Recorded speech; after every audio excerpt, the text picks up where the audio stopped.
Bonjour, bienvenue au webinaire de Faction A intitulé Comment passer d'Excel au tableau de bord financier. Premièrement, j'aimerais vous remercier de vous joindre à nous cet après-midi. Mon nom est Étienne Castonguay et pour les prochaines 50 minutes, je serai votre modérateur.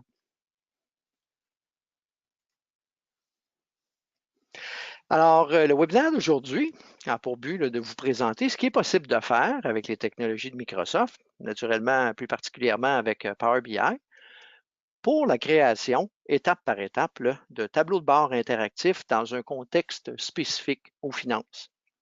Alors, vous apprendrez là, comment créer et visionner vos tableaux de bord en temps réel et de manière sécurisée, ainsi que plusieurs autres astuces de Power BI avec un exemple concret de la création d'un tableau de bord pour les finances. Alors, on va faire ça à travers un exemple sous une forme de démonstration qu'on va vous présenter un petit peu plus tard. Donc, pour le webinaire d'aujourd'hui, j'ai fait appel à deux de mes collègues. Le premier, Régent Godin, est associé et cofondateur de Faction A.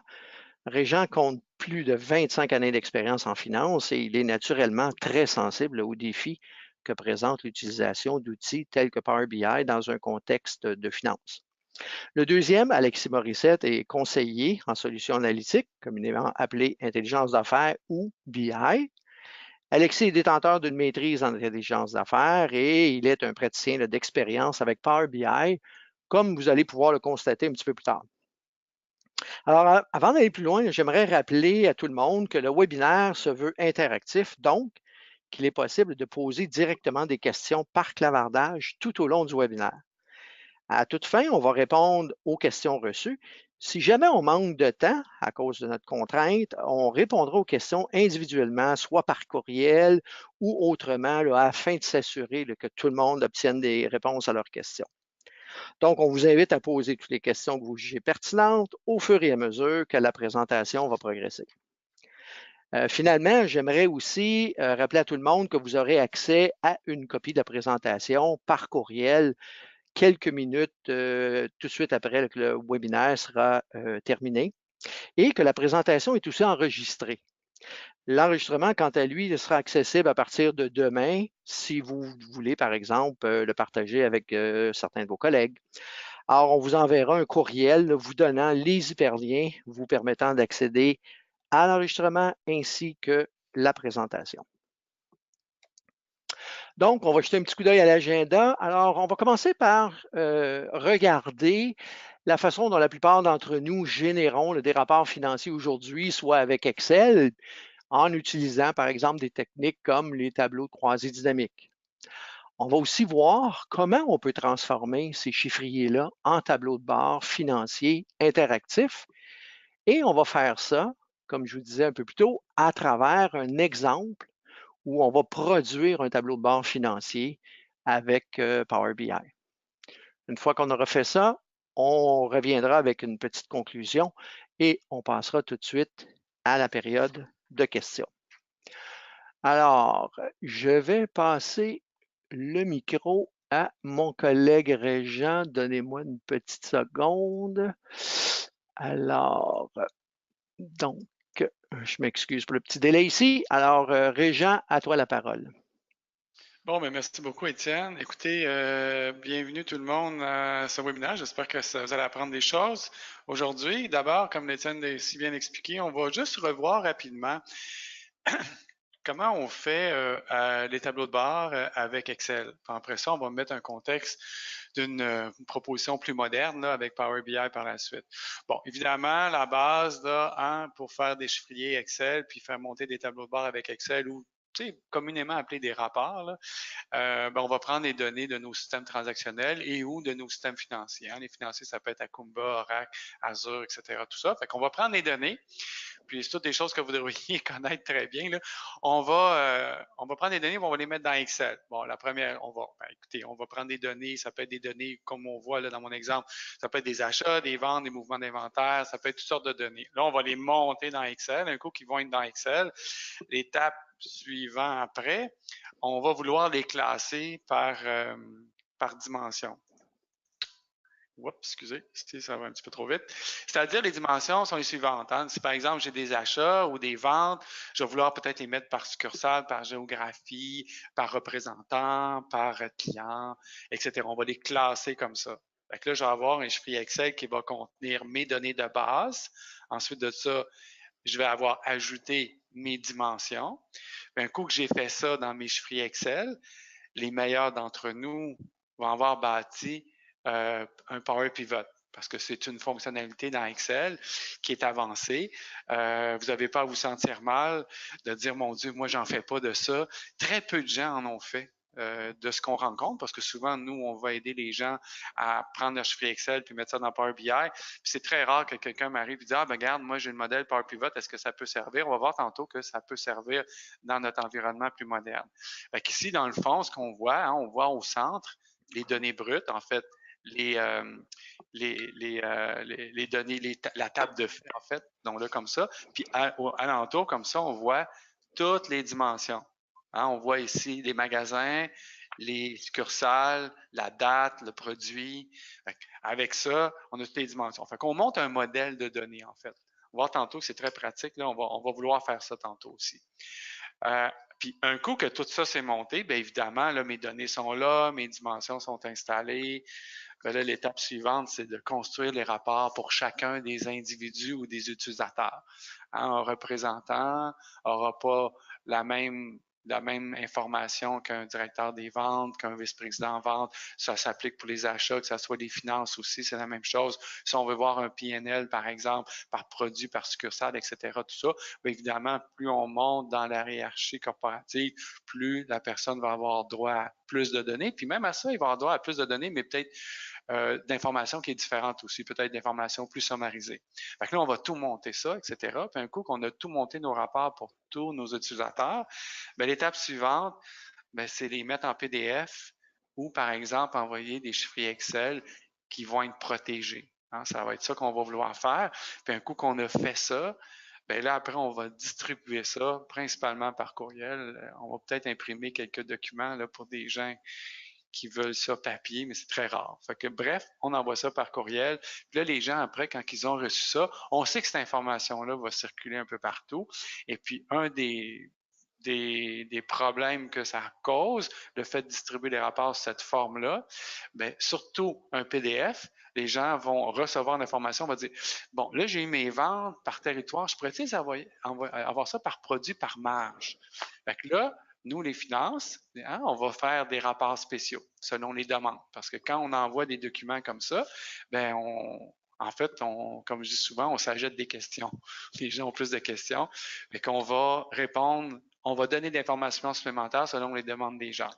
Puis, le chiffrier Excel, c'est le plus dangereux parce que lui, en fait, quand on l'a transféré à une personne, même si on a protégé pas mal tout le chiffrier, il reste des endroits où est-ce qu'on peut faire des modifications, puis les gens en font des modifications.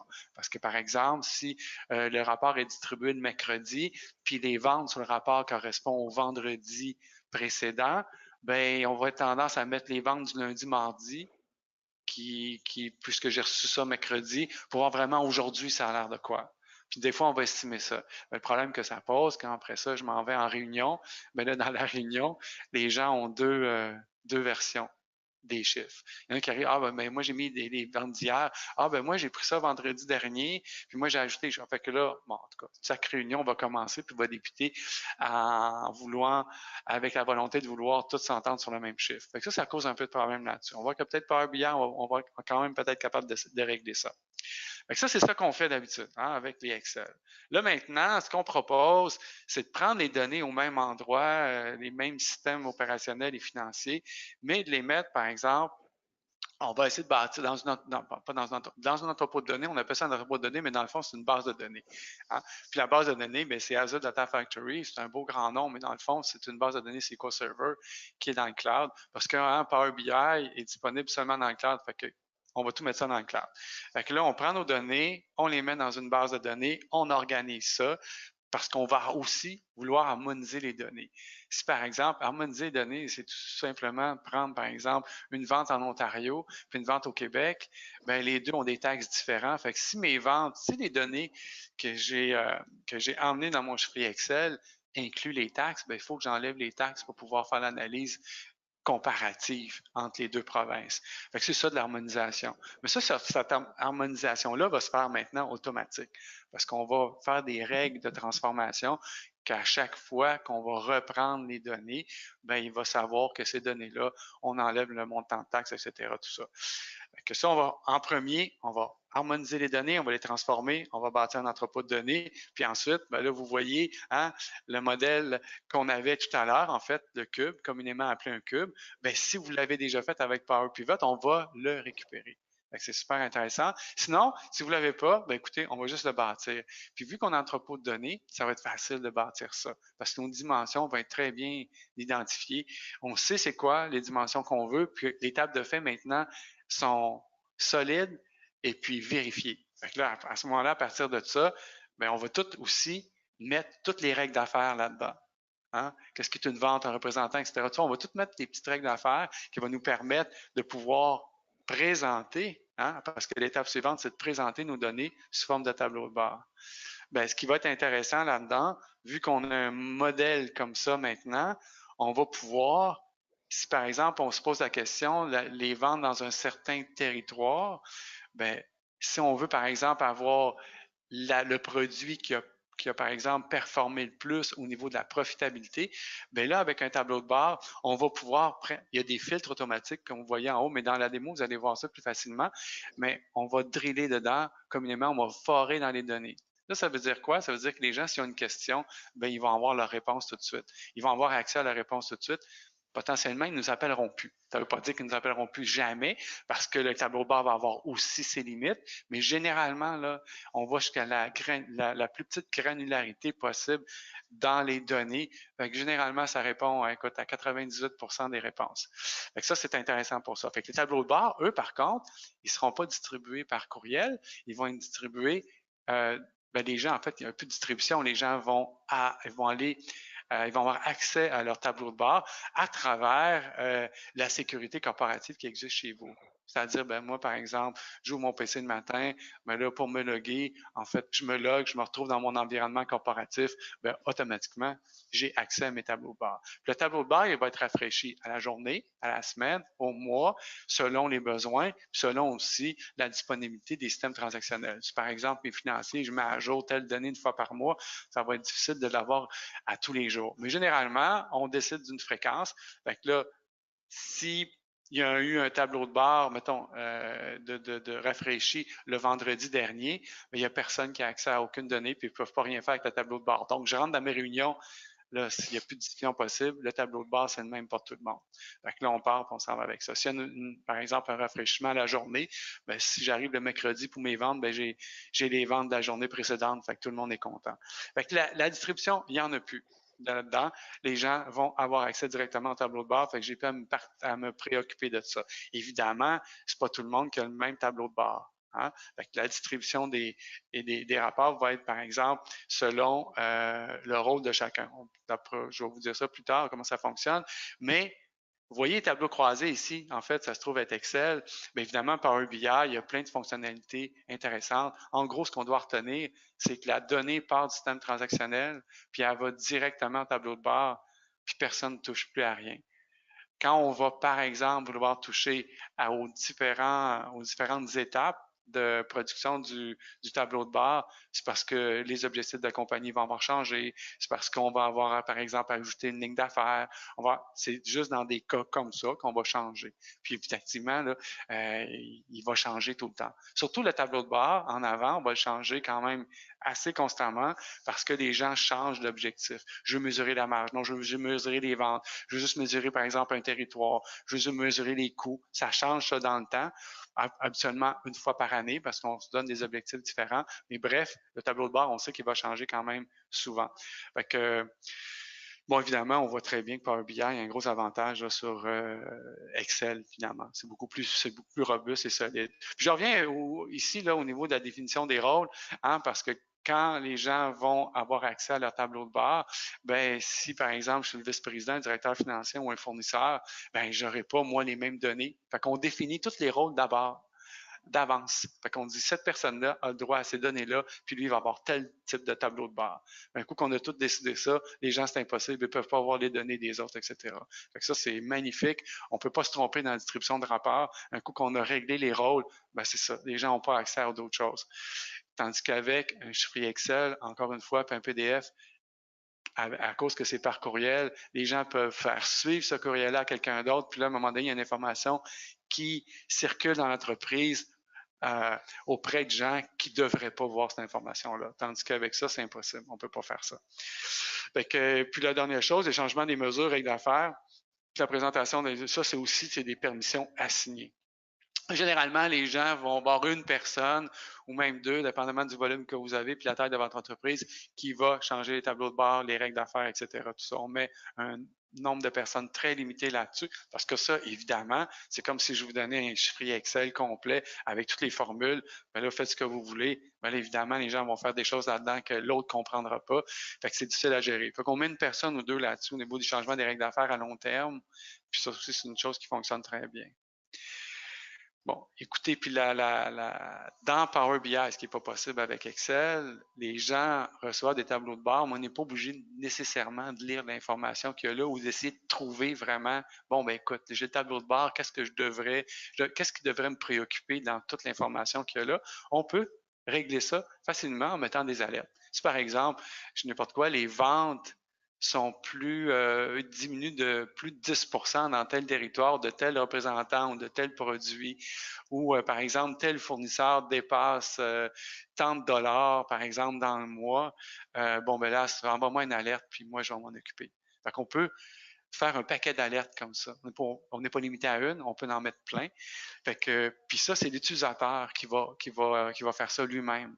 Fait qu'il va aller directement à l'information qu'il trouve pertinente. Puis il va pouvoir, comme c'est marqué là, s'abonner, se désabonner de tout ça. Il va pouvoir les changer quand il veut. Puis la fréquence aussi, c'est comme il veut. Puis, bon, il va pouvoir avoir une notification envoyée par courriel. Sinon, quand il va ouvrir son tableau de bord, il va voir en partant les alertes, les notifications vont lui apparaître directement quand il va ouvrir son tableau de bord. Mais il pourrait choisir d'avoir ça par courriel. Ça serait plus pratique pour lui. Jamais besoin de regarder le tableau de bord. Il reçoit par courriel les informations qu'il a besoin. Puis de temps en temps, ben, il peut peut-être le consulter pour peut-être changer ses alertes. Tout ça. Fait que ça, c'est une fonctionnalité très appréciée des gens généralement, les alertes. Bon, en tout cas, à tout le moins de la part des utilisateurs. Enfin, ben, ce que je viens de vous expliquer, dans le fond, c'est on a Power BI en avant, mais juste en arrière, on a un cube ou une modélisation appelée Azure Analysis Services. Ça, c'est la technologie Microsoft qui permet de faire la modélisation. Puis Azure Data Factory, dans le fond, c'est une base de données de Microsoft. On peut prendre la donnée directe, je me répète, puis on avance, puis on va jusqu'à Power BI, puis tout est automatisé au complet. On n'a plus besoin de toucher à rien. Quand on a monté un environnement comme ça, c'est génial parce que les gens, généralement, ils l'apprécient beaucoup. Parce que les chiffres Excel, on le sait, c'est bourré d'erreurs. Souvent, tout simplement pas parce que les gens sont pas bons, c'est parce qu'on hérite d'un chiffrier Excel bâti par quelqu'un d'autre. On peut pas tout le comprendre parce que des fois, c'est très, très lourd. Il y a des VLOOKUP, il y a plein de trucs là-dedans. Puis il y a même des fois de la programmation qu'on ne touche pas trop, ça fait longtemps. Fait que là, on ne le comprend pas, mais on continue, ça a l'air à fonctionner. Puis là, après, nous, on fait des améliorations. Mais on fait des modifications. On ne fait pas d'amélioration, hein, c'est surtout des modifications qui vont peut-être mal terminer. Tandis qu'avec un système comme je vous présente là, ben, la modélisation, c'est très facile, c'est tout documenté. Même chose pour les transformations. N'importe qui arrive là, ah OK, il comprend bien, il peut tout changer les choses. C'est plus ordonné, organisé et discipliné, en fait, un environnement comme ça. Bon, nous, rapidement, Faction A, ce qu'on fait dans la vie, c'est qu'on est des experts Microsoft dans la suite de technologies que je viens de vous présenter, dont Power BI, évidemment. Hein? Donc, on va intervenir chez vous de 3 façons différentes. On va accélérer votre transition vers Power BI. Ah, moi, les chiffres Excel, j'en veux plus, j'aime ça. Le truc tout automatisé, j'aurais pas besoin de toucher, il n'y aura pas d'erreur, puis ça. On peut accélérer la transition de vos chiffres Excel vers Power BI. On peut aussi bâtir tout votre environnement au complet, en fait, ou on peut impartir complètement aussi votre environnement. Vous dites, ben, écoutez, moi, je connais pas ça, monte tout l'environnement, puis au niveau technologique, les 3 morceaux de technologie, ça veut dire Power BI, Analysis Services, puis Data Factory. vous allez gérer ça, vous autres, puis moi, je vais juste avoir accès à mon tableau de bord, puis je vais changer le tableau de bord comme je veux. Ça aussi, on peut faire ça. Parce que les gens, après, ils disent ouais, mais moi, j'aimerais mieux avoir une gestion. Ici, à l'interne, on n'a pas l'expertise. Nous, on peut faire ça aussi. Fait que c'est 3 façons qu'on peut vous aider, dans le fond, assez facilement. Fait que c'est ça. Fait que c'est ça qu'on fait. Aujourd'hui, ce qu'on va faire, on ne fera pas tout ce que j'ai expliqué, c'est-à-dire on n'aura pas Azure Data Factory, on n'utilisera pas ça, puis on n'utilisera pas non plus Analysis Services. Aujourd'hui, ce qu'on va faire, on va prendre les chiffres Excel que vous. C'est comme si, par exemple, je prenais mes données, je les mettais, par exemple, dans Excel, puis au lieu de présenter les rapports avec Excel par PDF, ces choses-là, on va mettre Power BI en avant. Donc, Power BI va s'alimenter de nos chiffres Excel. Dans la démonstration, vous allez voir ça, on va prendre Excel, puis après ça, on va faire Power BI en avant. Aujourd'hui, c'est ce qu'on va faire. On ne met pas les 2 autres morceaux en arrière, mais on fait juste Power BI, ce qui était l'objectif de la démo aujourd'hui. Je vous présente Alexis Morissette qui va vous faire la démonstration avec Power BI puis avec des chiffres Excel. Alexis? Merci beaucoup, Régent. Je présente mon écran juste là. Vous voyez un peu? Oui, on la voit très bien. Génial. Donc, aujourd'hui, ce qu'on va faire, c'est qu'un peu comme Régent parlait, on a un fichier Excel avec carrément des montants dans des comptes, puis on va construire une espèce d'état des résultats dynamique dans Power BI. Donc, en ce moment ici, j'ai un fichier Excel tout simple. Imaginons qu'on est une entreprise qui a des quincailleries un peu partout à travers le Québec. Ici, j'ai ma liste de mes comptes avec le montant et la date à chacun de ceux-ci des transactions. On a déjà une certaine intelligence de mise en place. Imaginons ici qu'on a un identifiant de compte. J'ai aussi une autre table avec l'identifiant du compte et ce que ça représente, donc le sommaire et la description de ce compte-là. Et là, ce qu'on va vouloir faire, c'est qu'on va importer ça dans Excel puis créer des mesures et des visuels pour mieux recueillir de l'information de ça, dans le fond. Donc, je commence par fermer mon fichier Excel parce que je vais devoir l'importer dans Power BI. Et pour commencer ici, on a un certain template que j'ai déjà créé, mais la première étape dans Power BI Desktop ici, ça va être d'importer nos données à travers le bouton Get Data qu'on a juste ici. Donc, je clique sur Get Data et dans Power BI, on a la possibilité d'avoir des données qui viennent de plusieurs endroits. Il y a de multiples connecteurs qui se rajoutent à tous les semaines pour des bases de données SQL, des services en ligne, des choses comme ça. Mais nous autres, ce qu'on va utiliser, c'est tout simplement le connecteur Excel juste ici. Donc, je sélectionne Excel et je clique sur Connect. Et je vais aller sélectionner le fichier Excel que j'ai juste ici. Et là, je dis importer les données, c'est un peu différent. Dans le fond, on n'importe pas les données, mais on fait vraiment une connexion entre notre fichier Excel et le fichier Power BI. Puis là, où c'est pratique de fonctionner comme ça, c'est que si on va par la suite modifier le fichier Excel, rajouter des lignes, etc., notre tableau de bord va se mettre va être synchronisé dans le fond avec ces changements-là. Donc ici, je vais sélectionner mes 2 tables qu'on a besoin d'amener. Vous pouvez avoir un certain preview juste ici. Je vais cliquer sur l'autre pour les apporter. Et Power BI va créer des requêtes pour importer ces tables de données-là. Si jamais en tant que tel, ces requêtes-là, on veut aller les modifier, si vous voulez, on peut cliquer sur le bouton Edit Queries juste ici, où on va aller dans la fenêtre, le Power Query Editor qu'on appelle. Advenant qu'on aurait des données qu'on voudrait nettoyer un peu plus, qu'on voudrait changer des éléments ou enlever ou les filtrer, des choses comme ça, c'est ici qu'on pourrait modifier la requête pour les amener à notre goût, dans le fond. Dans mon cas, à moi, ils sont déjà dans un goût qui m'intéresse, donc je vais faire Close and Apply, puis je vais y aller avec ça. On peut voir ici, si vous cliquez sur le bouton modèle, on peut voir que mes 2 tables ont été importées, puis que Power BI a fait une relation entre les deux automatiquement. Dans le fond, elle, ce que Power BI Desktop a fait, c'est qu'il est allé détecter que j'avais un identifiant de compte dans mes 2 tables et a fait une relation 1 à plusieurs, juste ici, qui signifie que j'ai un compte ici qui revient plusieurs fois dans la table de transaction. C'est bien, c'est comme ça que je veux en ce moment-là, fait que je vais laisser ça comme ça. Donc, première chose qu'on pourrait commencer à faire, c'est qu'on pourrait faire, disons, une liste de tous mes comptes ici, en créant, disons, une matrice et en apportant les sommaires des comptes, juste ici. Et tout de suite, on va voir une liste en tant que telle de mes comptes.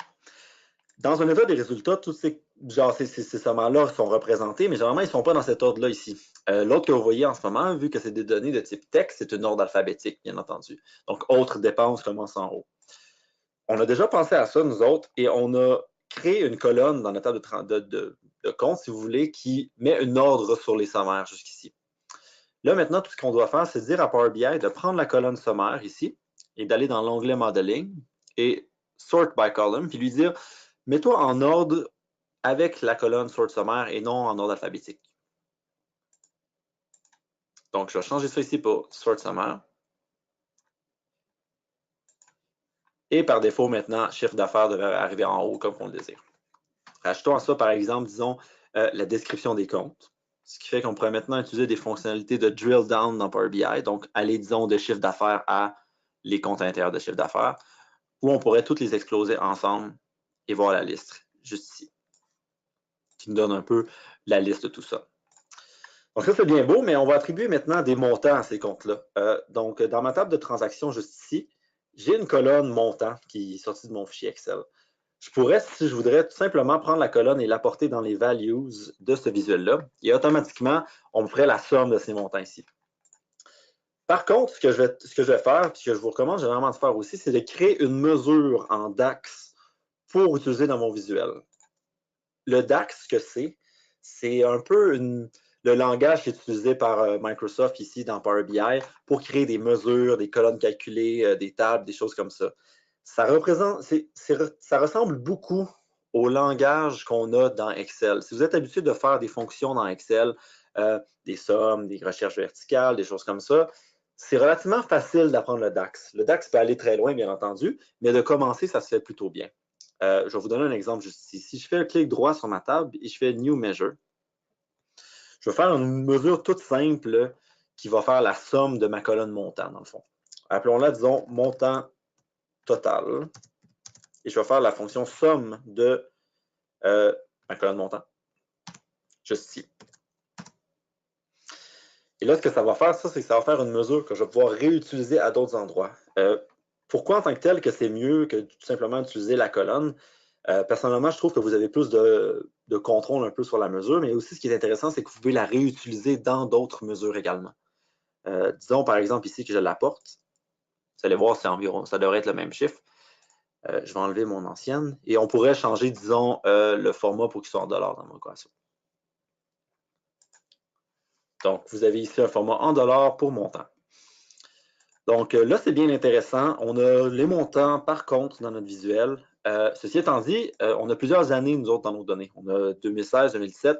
Et ça représente le montant total de toutes les années mises ensemble. Ça serait quand même pertinent, nous autres, dans notre tableau de bord, d'ajouter une table pour pouvoir modifier puis voir par date. Donc, on va faire ça en rajoutant une table de dimension de date à notre modèle. Ça, c'est quelque chose, généralement, qu'on peut avoir directement dans notre fichier Excel le faire, mais moi, je préfère le faire de toutes pièces en utilisant justement le langage DAX qu'on a parlé. Puis pour les besoins de la courbe, je l'ai déjà fait ici, que je vais la prendre, je vais la copier-coller. Je vais vous expliquer un peu qu'est-ce qu'elle fait. Donc, je vais faire une New Table ici dans l'onglet de modélisation. Et je vais écrire mon code DAX, si vous voulez, qui crée cette table-là. C'est une table de date tout simple. Dans le fond, ce qu'il va aller faire, c'est que ça va aller chercher la plus petite date de ma table de transaction ainsi que la plus grande. Puis, il va me faire une liste de toutes les dates possibles, mais en rajoutant aussi certaines intelligences un peu qui isolent, disons, l'année, le numéro de mois, des choses comme ça. Toutes des choses qui pourraient m'être pratiques dans mon tableau de bord.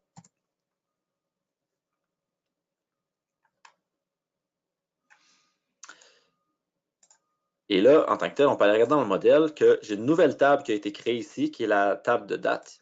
Mais la première chose qu'on remarque, c'est que cette table de date-là ici, puis je peux prendre un moment pour vous la montrer, là, elle ressemble un petit peu à ça. Vous avez une liste de toutes les dates avec certaines colonnes qui isolent certains éléments, dans le fond, ici.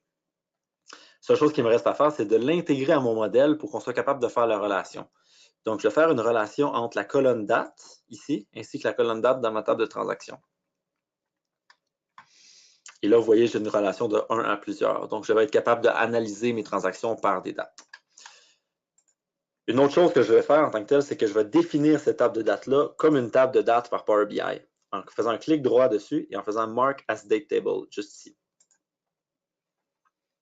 Ensuite, on va me demander de sélectionner une colonne qui contient des valeurs uniques, de manière à ce que je puisse dire que c'est vraiment les dates qui sont là. Ici, je vais sélectionner ma colonne date. Et je clique sur OK. Et comme ça, ici, on se retrouve à avoir une table de dates dans notre modèle, puis on peut commencer à faire des analyses avec ça. Je pourrais, par exemple, créer un filtre en cliquant un élément slicer juste ici et y insérer l'année, disons. Et là, vu que Power BI sait que cette table-là représente une date et que ça, c'est des années, on me fait un filtre de type slicer qui me permettrait de choisir une date de début et une date de fin. Moi, personnellement, j'aime bien modifier ce filtre-là et d'utiliser un filtre de type drop-down pour les années. Ça me permet en tant que tel de le mettre un petit peu plus caché en haut pour qu'il prenne un peu moins de place dans mon tableau de bord. Donc, juste comme ça, je retrouve à avoir un filtre qui me permet de changer d'une année à l'autre. Et si je sélectionne 2016, je me retrouve à avoir un tableau de bord qui me montre les montants de chaque compte pour 2016. Donc ça, c'est bien beau. Je peux commencer à faire des analyses comme ça. Mais maintenant qu'on a une table de date, on peut l'utiliser pour plusieurs autres éléments pour rajouter vraiment de la viande autour de notre tableau de bord. Première chose qu'on pourrait créer, c'est qu'on pourrait créer la mesure totale, ici de montant, mais qui représenterait l'année dernière. Donc, c'est sûr qu'on peut avoir l'année dernière en changeant l'année ici, mais ce serait bien de comparer cette année avec l'année dernière. Je vais donc créer une nouvelle mesure d'axe ici, qui est un peu plus complexe que la première qu'on a faite. Appelons-la ici montant total last year. Je vais utiliser la mesure calculate qui va me permettre d'utiliser une mesure et de la calculer dans un certain contexte, si vous voulez. Ici, je vais réutiliser la mesure que j'ai faite tantôt et je vais utiliser same period last year qui va me faire en sorte qu'on va me mesurer mon temps total pour la même période qu'en ce moment, mais une année avant. Et je vais sélectionner ma colonne de date dans ma dimension de date.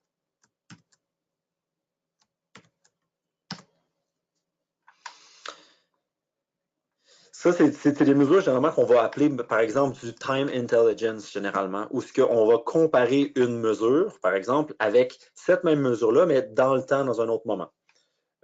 Ici, par exemple, je la rajoute à mon tableau. Et disons aussi que je vais la modifier pour les mettre en dollars. On va se retrouver à avoir un visuel qui compare non seulement les montants de cette année, mais avec ceux-là de l'année dernière. Si vous voyez ici, le chiffre d'affaires est à 2 453 $, 2 millions. Et si on revient en tant que tel en 2015, vous allez voir que ce montant-là va être rendu cette année en particulier. Donc, juste là, très rapidement, on commence à avoir des visuels qui nous donnent d'informations qu'on n'avait pas avant. Mais on peut commencer à réutiliser toutes nos mesures pour faire plusieurs autres éléments aussi. Par exemple, ce serait pertinent d'avoir une mesure qui nous montre notre excédent brut. Donc, certains comptes, moins d'autres comptes. Pour les bienfaits de la cause, je l'ai encore fait ici déjà. J'ai fait une mesure ici, excédent brut, qu'on va créer dans notre table de transaction. Et cette mesure-là peut avoir l'air longue et un peu plus compliquée, mais en gros, ce que je fais, c'est que je réutilise la fonctionnalité Calculate pour juste dire donne-moi la somme de montants pour tous les chiffres d'affaires, moins la somme des montants pour tous les coûts des marchandises vendues. Et je vais faire de même avec, disons, maintenant on a l'excédent brut, je vais prendre aussi l'excédent net, tiens. Et je vais réutiliser la mesure d'excédent brut que je viens tout juste de créer. Question de me sauver du temps.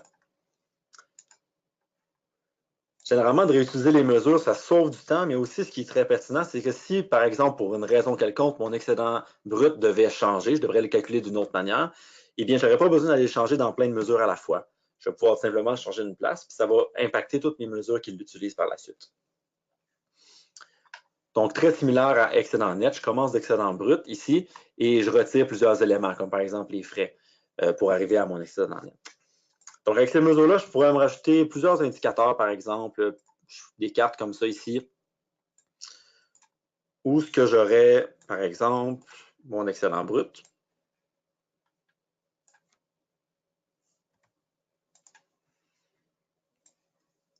Et un avec mon excédent net.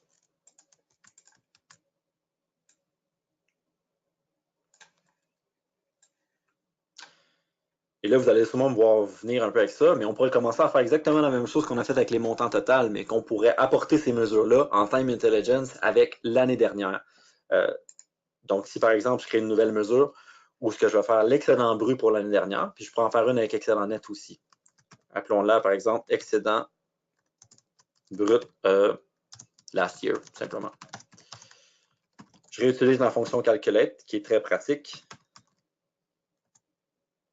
je vais rechercher mon excédent brut et je fais same period last year pour la colonne de date de ma table date qu'on a faite tantôt. Je vais faire la même chose avec mon excédent net tout de suite après.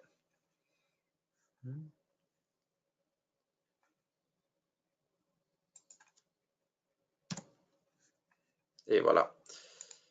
Donc, right-click ici, New Measure. On va faire la même mesure en tant que telle qui compare l'excédent net avec l'année dernière. Appelons-le excédent net last year.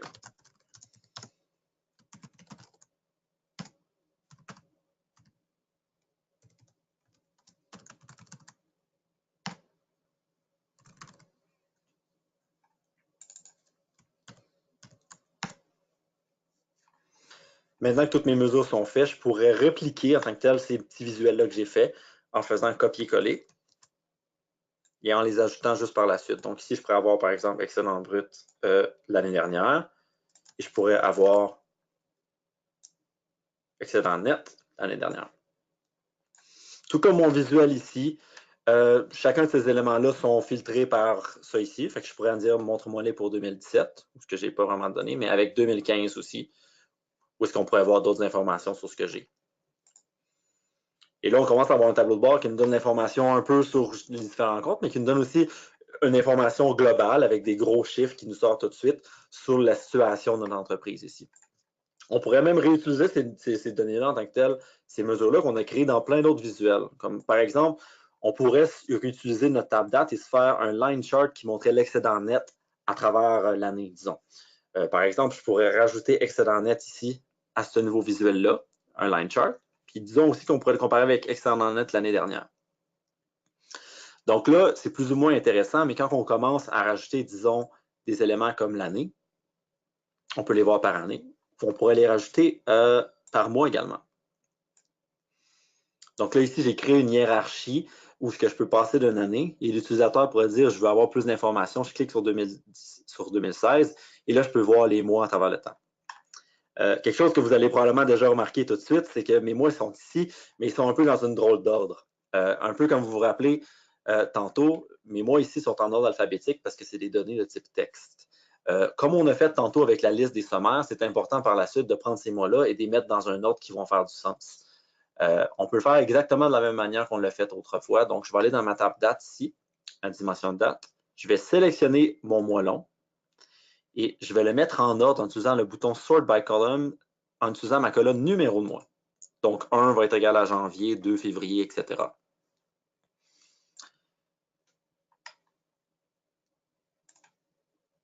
Si j'attends un peu, mon visuel devrait se remettre dans l'ordre qui serait nécessaire maintenant.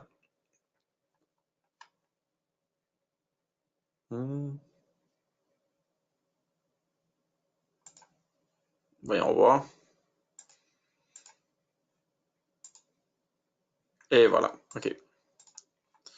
Si ensuite je désélectionne puis je demande de me le montrer en ordre de année-mois long, on devrait réussir ensuite à voir que, on va le mettre dans l'autre ordre encore une fois, que janvier devrait être au début et qu'on devrait terminer par décembre. Juste comme ça ici. C'est généralement un problème, quelque chose qu'on doit relativement faire souvent quand on travaille avec des mois. L'ordre n'est pas capturé automatiquement, malheureusement. Donc là, vous voyez, ça commence déjà à être assez intéressant. On peut voir à travers les années notre excédent net comparé à celui de l'année dernière. On peut voir que des fois, ça suit une certaine saisonnalité qui suit, donc il monte environ au même moment, descend environ au même moment. Ça nous permet d'identifier des choses comme ça qui commencent à être très intéressantes. D'autres choses qu'on peut faire, par exemple, c'est que oui, là, on a de l'information au niveau des comptes. On pourrait voir au niveau de la répartition de nos coûts dans notre entreprise, disons. Je pourrais créer un fameux pie chart qui est bien populaire.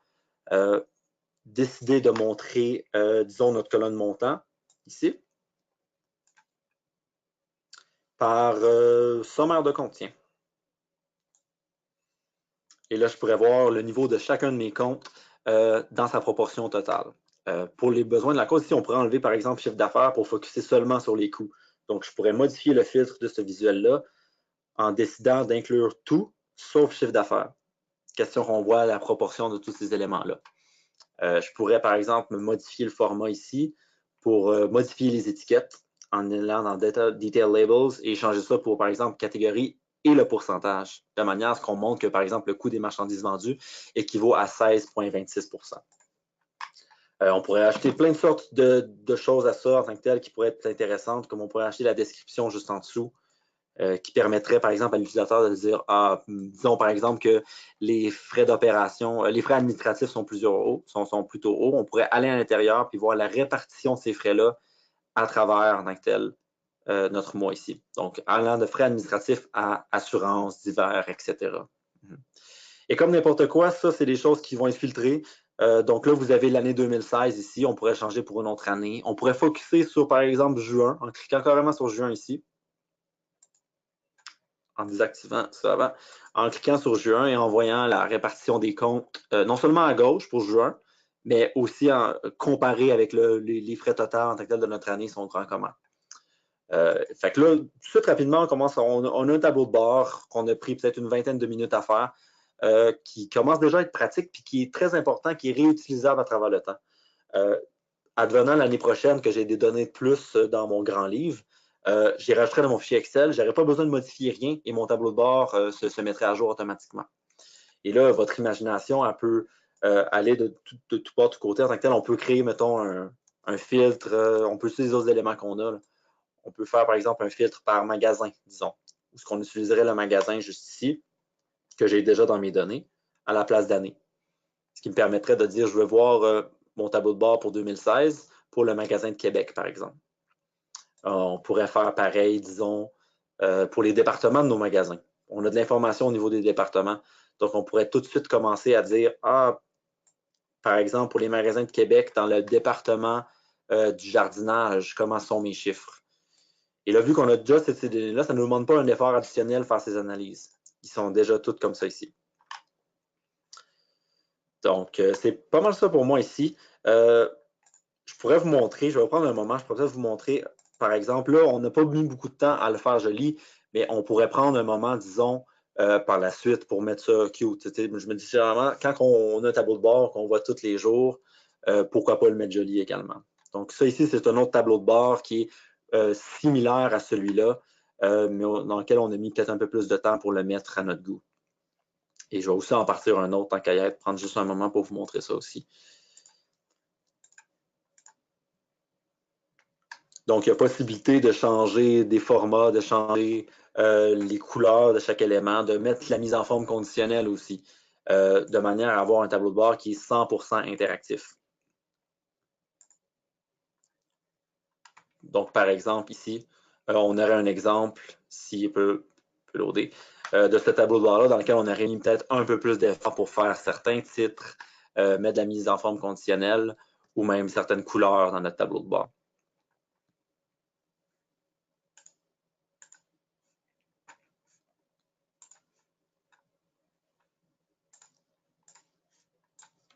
Et finalement, si ça veut bien loader un moment, on voit ici en tant que tel, on a mis de la mise en forme conditionnelle sur certains chiffres qui sont positifs, négatifs, etc. Et tout dépendant, je peux aussi vous montrer un autre tableau de bord qui est utilisé avec d'autres sources aussi, mais qui vous donnerait peut-être un peu une idée de jusqu'à où on peut aller. Par exemple, je donnais des idées sur DAX. C'est très facile à apprendre, c'est très facile à commencer, mais on peut faire des choses au-delà de notre imagination en tant que tel. Si vous pensez à une certaine logique, on peut l'écrire en DAX et on peut la réutiliser. Donc ici, par exemple, on a un tableau de bord au niveau de plusieurs autres éléments qui a été fait par nous, qui peut vous montrer un petit peu que si on met vraiment du temps et on fait quelque chose en tant que tel, plus au goût du jour, on peut se retrouver à faire un tableau de bord qui va être super joli et qui va avoir des fonctionnalités très grandes dans le fond. Et excusez-moi, celui-là, il prend un peu plus de temps à ouvrir. Et voilà. Ou ce qu'on aurait des filtres en haut, différents indicateurs, différentes mesures, par exemple. Donc, c'est pas mal ça pour moi. Si en tant que tel, vous avez des questions, on va voir ça par la suite. Mais sinon, je laisse je laisse la parole à Régent pour la suite. Bon, ben écoute, merci Alexis. J'espère que c'était clair pour tout le monde, en tout cas à tout le moins pour monter un environnement en fait Power BI. Oups, j'ai pas. Ici, en conclusion, hein, ce qu'on doit retenir, c'est une description des rapports sécurisés. Je pense que ça, on n'a pas ça avec Excel, on va gagner ça avec Power BI. Une gestion de la sécurité facile, les alertes. Puis on peut utiliser vos chiffriers Excel aussi pour débuter. Hein, plutôt, vous pouvez dire, écoute, on va commencer par faire la distribution de rapports, on va régler ça avec Power BI, puis après ça, on attaquera les couches inférieures plus tard. Fait que ça aussi, vous pouvez faire ça. Il y a plein d'affaires qu'on peut faire avec ça. Bref, en terminant, écoutez, l'atelier Power BI Dashboard NAD, ça, c'est Microsoft qui organise ça, mais c'est nous qui animons l'atelier. C'est exactement ce que vous avez vu aujourd'hui. Mais au lieu de regarder Alexis faire, finalement, bâtir l'environnement Power BI avec des chiffres Excel, vous venez pendant une journée complète sur place physiquement avec votre PC, puis nous, on vous fournit des données sur Excel, puis vous allez pendant la journée monter un environnement Power BI. Fait que c'est un atelier, vous avez un exemple, puis là, vous allez être capable de faire ça puis pendant la journée. À la fin de la journée, vous devriez avoir un environnement Power BI. Puis en même temps, c'est une belle introduction pratique pour commencer à connaître les fonctionnalités de Power BI puis les possibilités que ça pourrait avoir, tout ça. Puis nous, on est dans la salle on est 3 personnes qui peuvent répondre à vos questions constamment sur Power BI. Ça peut être aussi des questions pointues qui concernent votre entreprise comme telle. Ça, c'est chez Microsoft, au centre-ville, encore une fois, les 21 mai, les 19 juin, il y a 2 dates possibles. C'est toute la journée. Okay, c'est pas juste une heure, c'est toute la journée cette fois-là. Aussi, on a un autre webinaire qui va parler créer vos tableaux de bord pour centraliser l'analyse de tous vos sites web. Ça s'adresse un peu plus au marketing. Fait que si des gens de marketing chez vous qui s'intéressent, ils pourront voir ça le 29 mai. C'est le même format qu'aujourd'hui. Ça, c'est pour les événements à venir dans les prochaines semaines.